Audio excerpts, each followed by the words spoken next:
Pour en savoir un petit peu plus sur la Fondation Brigitte Bardot et mieux connaître sa position dans la controverse concernant l'abattage rituel, nous avons décidé d'aller les rencontrer dans leurs locaux, en plein cœur de Paris, près du Trocadéro. Nous avons rendez-vous avec Christophe Marie, porte-parole de la Fondation Brigitte Bardot, qui va répondre à nos questions. Alors, est-ce que vous pouvez nous parler un petit peu de la Fondation Brigitte Bardot? Qu'est-ce qui a motivé sa création? Quelles sont ses logiques? Alors, au niveau de la Fondation Brigitte Bardot, elle a été créée il y a pas mal d'années maintenant, parce que c'est la volonté de Brigitte Bardot qui s'était engagée pour défendre les animaux au travers de différentes organisations.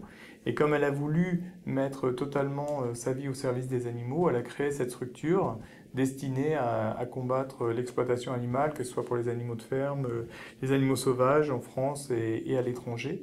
Donc aujourd'hui, on soutient de nombreux programmes à l'international dans une soixantaine de pays pour des animaux sauvages. Et puis en France, on travaille à soutenir des structures existantes. Et puis on a nous-mêmes nos structures d'accueil d'animaux. On a plusieurs milliers d'animaux de ferme qui ont été retirés d'abattage clandestin notamment. Enfin, très récemment, on est intervenu pour faire fermer un abattoir clandestin à La Courneuve. Et ça nous a valu on a pris en charge de la totalité des animaux. Tous les ans, on est sur des sites d'abattage au moment de l'Aïd el-Kébir notamment, où là aussi, on saisit de nombreux moutons qui sont voués à l'abattage rituel. L'abattage rituel dans le cadre d'un abattage illégal, pas dans le cadre réglementé.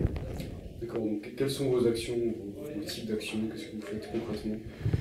Alors, non, enfin oui, pétition éventuellement, mais bon, pétition, c'est pas, ça n'a pas une grande efficacité. Donc, on travaille là, par exemple, on est dans le cadre des européennes, on rencontre beaucoup de candidats ou d'élus pour les sensibiliser sur la problématique des animaux. Alors, c'est vrai que dans le cadre du Parlement européen, il y a quand même une mouvance qui nous est plutôt favorable parce que c'est dans un cadre global. Il y a des sensibilités qui sont plus développées dans d'autres pays.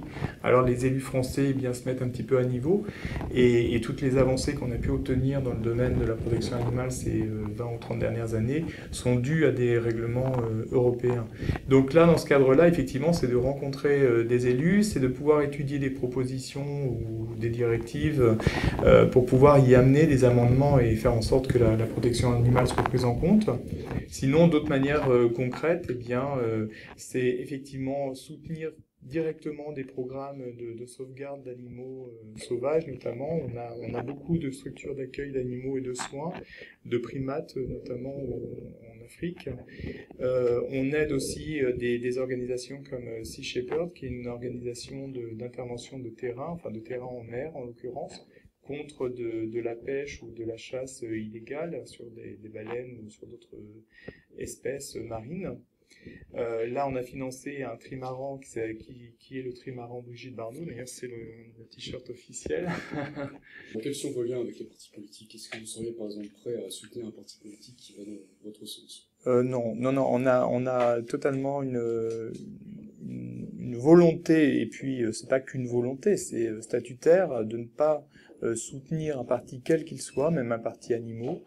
On travaille en revanche avec différents politiques qui sont prêts à s'investir dans la protection animale et dès lors à être un lien avec nos sympathisants pour les en informer. C'est le cadre pour les européennes, par exemple.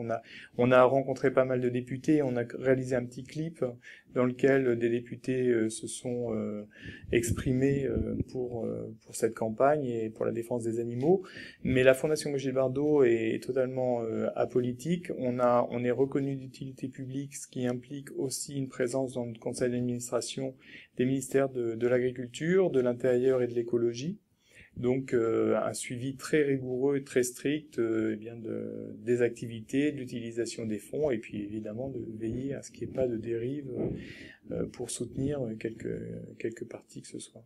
D'accord, donc pour se concentrer plus principalement sur l'abattage rituel, qu'est-ce que vous lui reprochez exactement cette méthode d'abattage? En fait, en 1962, le tout premier combat de Brigitte Bardot était destiné à rendre obligatoire l'étourdissement des bêtes au moment de leur abattage. Ça, c'est le tout premier combat, et ce combat, nous le menons encore aujourd'hui dans le cadre de l'abattage rituel, parce qu'effectivement, il y a une exception à la réglementation. Donc, suite à ce combat en 62, il y a une réglementation nationale puis européenne imposant l'étourdissement des bêtes au moment de leur saignée. Donc nous, ce qu'on souhaite, évidemment, on ne s'inscrit pas dans les affaires religieuses, mais par rapport à la souffrance animale, ce qu'on souhaite, ce qu'on demande, c'est que justement la souffrance animale soit prise en compte et que dès lors, il y ait une obligation d'étourdissement, d'insensibilisation des bêtes au moment de leur abattage, quelles que soient les croyances des uns et des autres. On est dans un pays laïque, on considère qu'il faut qu'il y ait une réglementation qui soit uniforme et la même pour tous. Donc on a été reçu à la mosquée de Paris notamment, donc on n'a pas rencontré d'opposition au niveau du culte musulman pour un étourdissement des bêtes au moment de leur saignée, dès lors que la méthode d'étourdissement dès lors qu'elle soit réversible. C'est-à-dire qu'il ne faut pas que la méthode d'étourdissement utilisée entraîne la mort de l'animal avant la saignée. Donc c'est une possibilité qui est donnée pour tous les systèmes de choc électrique, d'électronarcose, et ça c'est un système qu'on utilise pour les petits animaux jusqu'aux ovins, donc les moutons. Au-delà, effectivement, pour les ovins, pas pour les ovins, pour les bovins, en France est utilisé le pistolet à tige perforante qui lui effectivement n'est pas, blesse l'animal et le rend impropre au rite halal. Donc ce qu'on souhaite, c'est que il y ait d'autres systèmes de développer. D'ailleurs en France actuellement il y a un abattoir qui teste une méthode d'étourdissement pour les bovins, comme ça existe déjà en Nouvelle-Zélande et en Australie, et qu'il n'y ait plus d'opposition des cultes pour un étourdissement préalable à l'égorgement. D'accord. Est-ce que vous avez eu l'occasion de visiter un abattoir virtuel ? Oui. Quelles sont les impressions que de toute façon, à titre personnel, étant végétarien depuis 30 ans, quel que soit le type d'abattoir, je suis horrifié. Hein. Mais en revanche, en ce qui concerne l'abattoir, les abattages rituels, c'est vrai que ce qu'on dénonce, c'est cette durée, et particulièrement pour les bovins. C'est un peu moins vrai pour les moutons parce que la perte de connaissance est quand même relativement rapide. Moi, je le vois tous les ans sur les sites d'abattage au moment de l'Aïd el-Kébir. Bon, si c'est fait dans des conditions qui respectent certaines normes, la perte de connaissance est rapide. Malgré tout, pour nous, c'est pas acceptable. On souhaite, même pour les moutons, qu'il y ait un étourdissement, c'est une évidence. Mais pour les bovins, effectivement, la problématique est encore plus grande. Déjà parce que le cerveau reste irrigué, etc. après la saignée. Mais ça, on pourra vous l'expliquer, les vétérinaires pourront vous l'expliquer mieux que moi. Donc effectivement, là, la perte de connaissance peut être beaucoup plus longue. Il y a un rapport de l'INRA qui a été rendu sur les souffrances animales il y a quelques années, qui fait état dans des cas extrêmes de plusieurs minutes, voire 14 minutes dans le cas extrême pour des bovins et pour une perte de connaissance. Évidemment, aucun système d'abattage va attendre que l'animal perde connaissance, on ne va pas attendre même pas 5 minutes. L'animal va tout de suite être mis sur la chaîne de découpe, qu'il soit conscient ou pas. Une fois qu'il a été égorgé, il est suspendu et il part à la découpe. Donc effectivement, nous ce qu'on demande, c'est que les animaux soient étourdis avant leur abattage, dans tous les cas de figure, sans exception pour l'abattage rituel. D'accord, mais est-ce que vous ne pensez pas qu'au final, c'est l'abattage industriel qui est un problème, et pas l'abattage rituel ?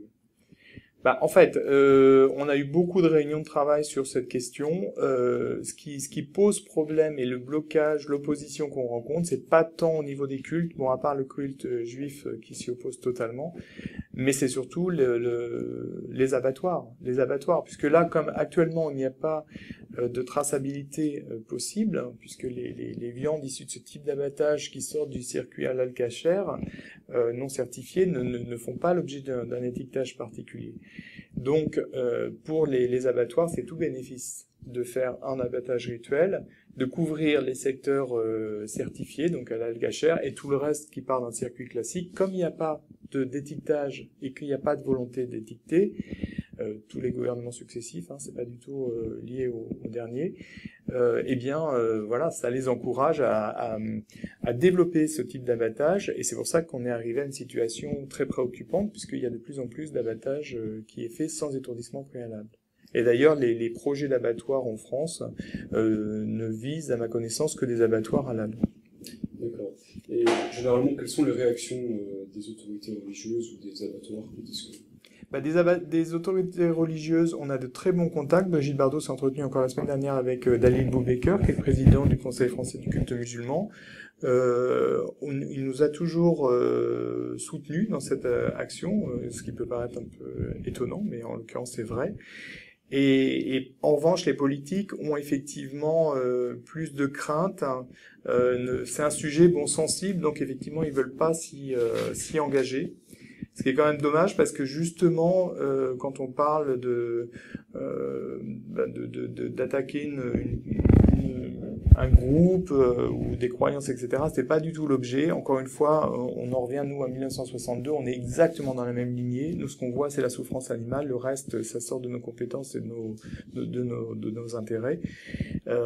Donc, il faut vraiment traiter les choses à plat, voilà, se dire l'animal souffre, ça n'est pas tolérable. On se doit d'y apporter une solution, et la solution existe et elle n'est pas rejetée par le culte musulman. Donc, il n'y a pas de raison de ne pas faire avancer ce dossier. D'accord. Et qu'est-ce que vous répondez aux personnes qui, au nom de la liberté religieuse, veulent continuer à pratiquer l'abattage rituel? Oui, mais bon, de la liberté religieuse, effectivement, d'autres voulaient porter le voile à l'école. Il y a un moment où justement on est quand même dans une république qui doit respecter certains principes de laïcité notamment, qui peut effectivement avoir une double lecture. On peut considérer que la laïcité finalement autorise tout aussi, si on le voit de cette façon-là. Mais en l'occurrence, ça n'est pas parce qu'on a une croyance personnelle qu'elle doit devenir prédominante sur une réglementation qui doit s'appliquer à tous de la même manière. Donc, pour nous, la religion n'a absolument pas à supplanter des réglementations républicaines qui doivent s'appliquer à tous de la même manière, encore une fois. Et est-ce qu'il faudrait interdire aussi l'importation de viande battue rituellement? Oui, ça serait quand même assez logique.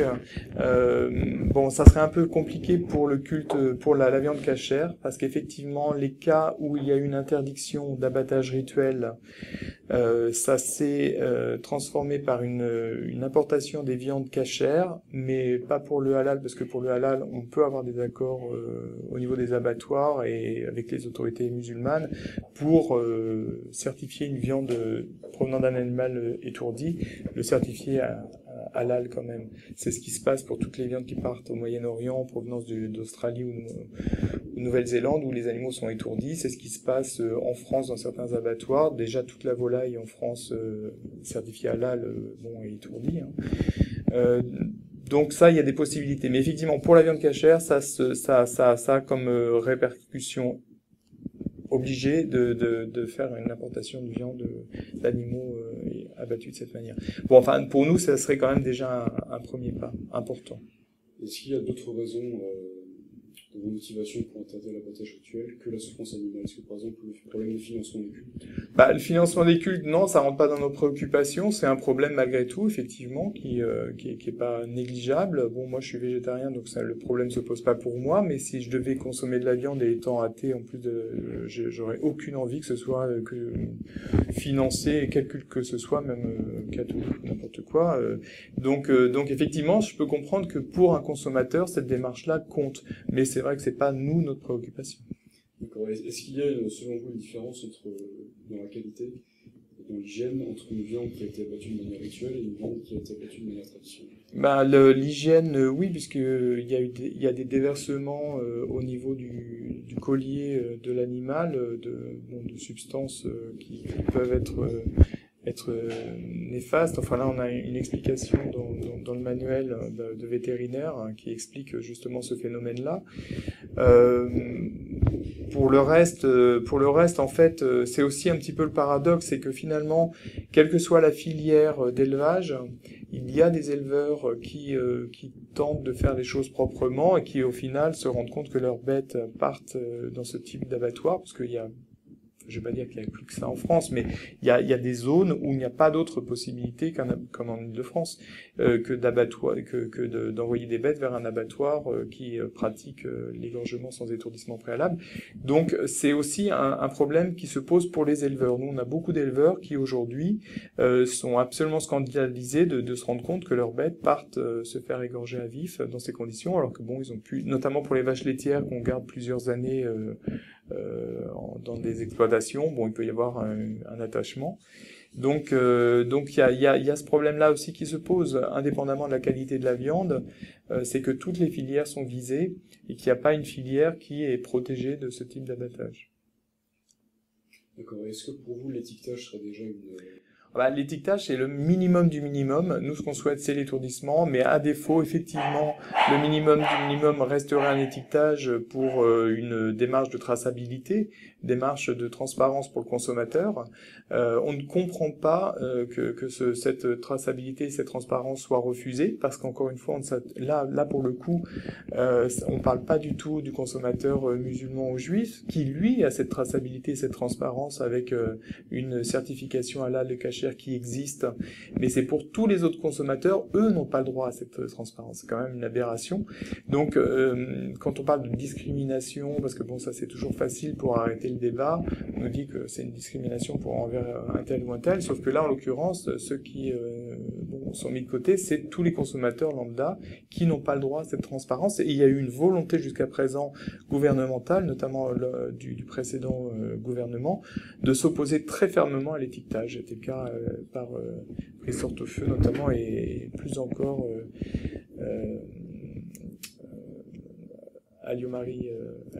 Michel Alliot-Marie. D'accord. Et il y a eu une commission parlementaire justement sur l'étiquetage de la viande sur les viandes, dont la sénatrice Madame Goy en faisait partie, a été taxée d'antisémitisme. Oui, Est-ce que vous avez été victime de ce genre de choses? Ah oui, tout le temps. Bon, nous on s'en fiche, mais c'est vrai que ça c'est toujours la façon de fermer le débat, c'est de dire c'est de la discrimination, c'est de l'antisémitisme, c'est du racisme, bon. Toujours le moyen très facile, et c'est aussi à ce niveau-là que les politiques justement manquent de courage, parce qu'il y a un moment il faut voir les choses en face, se servir aussi, profiter du soutien des cultes, en tout cas encore une fois des cultes musulmans, pour avancer, pour dire non, c'est pas contre les musulmans, la preuve ils sont pas contre, mais c'est aussi l'évolution de la société, et il y a un moment il faut prendre des décisions politiques, et là en l'occurrence on a besoin de positions politiques. Donc effectivement ce genre d'attaque, nous on est toujours bien sûr taxé de tout, mais peu importe, parce que nous on dénonce de la même manière la barbarie des corridas. Quand Brigitte Bardot était sur la banquise pour lutter contre la chasse aux phoques, c'était pas contre les Canadiens, c'était contre un acte de cruauté pratiqué sur les phoques. Là de la même manière, pour les corridas, c'est pas contre les gens du sud-ouest ou du sud en général ou des Espagnols, c'est contre des actes de torture sur des animaux. Donc il faut arrêter de sortir ces arguments-là qui arrangent quand ça arrange, et les oublier à d'autres moments. Est-ce que vous avez déjà obtenu des succès dans cette lutte? Pour des succès par rapport à l'abattage rituel, à part des accords locaux, par exemple, il y a eu sur l'abattoir de Metz, l'abattoir Charal, un collègue, pas de la Fondation Brigitte Bardot, mais de L214, qui s'est fait engager dans cet abattoir pour filmer ce qui s'y passait. Et donc les images ont été tellement choquantes par rapport au système d'abattage que l'abattoir effectivement a introduit l'étourdissement des bêtes pour éviter l'agonie. Donc il a perdu le marché cachère, mais il a gardé le marché halal en accord avec le culte musulman local. Donc oui, ça c'était une petite avancée. Sinon au moment de l'Aïd el-Kébir, il y a eu quand même pas mal de choses qui ont été modifiées dans les textes, notamment, ça c'était vrai que pendant quelque temps, l'arrêt des terrains qui étaient mis à disposition où tout le monde venait égorger son mouton. Maintenant c'est un peu mieux encadré malgré tout. Ça reste encore un peu n'importe quoi, mais c'est un peu mieux encadré. Mais en ce qui concerne les abattoirs, non, il n'y a pas vraiment d'avancée. Il y a un décret qui a été pris il y a 2 ans pour justement veiller à ce que les abattoirs qui font du rituel,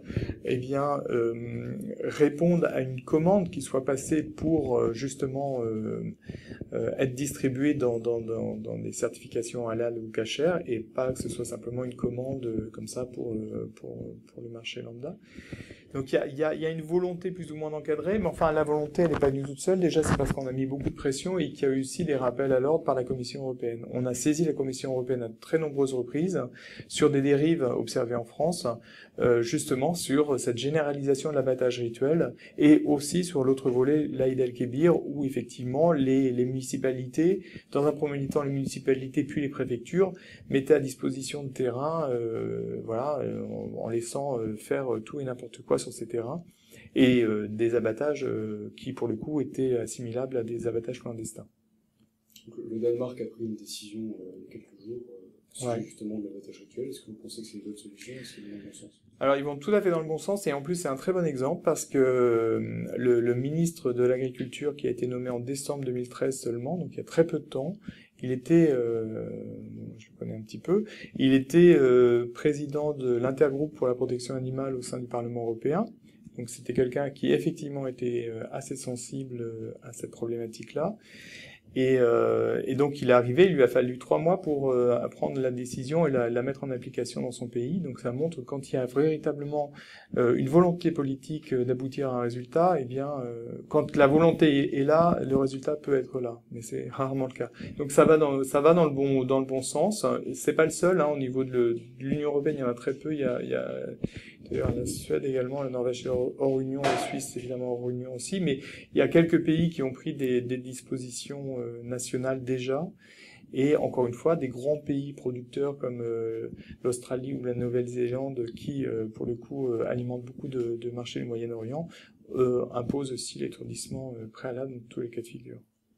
D'accord. Est-ce que vous avez des associations qui sont partenaires de la vôtre? Est-ce que vous travaillez en coopération avec d'autres personnes? Alors on travaille beaucoup avec l'OABA sur ce dossier-là parce que c'est vraiment les plus spécialisés dans l'abattage, l'œuvre d'assistance aux bêtes d'abattoir, et on a fait effectivement une campagne d'information il y a 3 ans, 3 ou 4 ans, qui passait par un affichage, donc non, là on n'a pas la campagne, un affichage dans la rue, et c'était fait effectivement avec l'OABA, avec assistance aux animaux et je sais plus trop, SNDA sûrement aussi, enfin quelques organisations. Alors c'est vrai que tout le monde ne s'y associe pas parce que bon c'est un sujet qui peut être polémique ou qui fait 30 millions d'amis par exemple, c'est pas le genre de choses qui pourrait soutenir, mais d'autres encore une fois comme nous on considère que c'est un combat à mener comme d'autres combats, et que l'animal en l'occurrence est le seul centre d'intérêt et le seul point qui doit être défendu par notre organisation en l'occurrence. Est-ce que vous avez aussi des relations à l'étranger? Est-ce que votre combat se fait en dehors?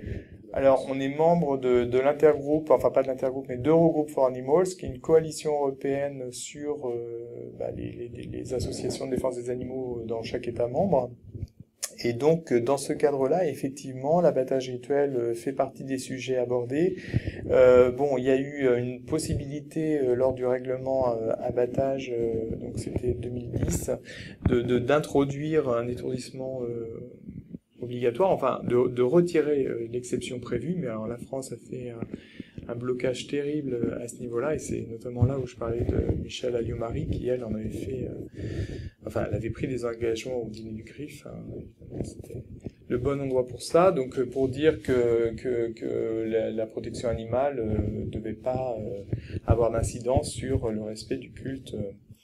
Donc voilà, donc c'était un peu son cheval de bataille, et elle a pu, pas toute seule, mais pu mettre en échec effectivement cette possibilité au niveau européen de retirer cette exception. Est-ce que vous pensez que vous allez arriver au terme de votre combat?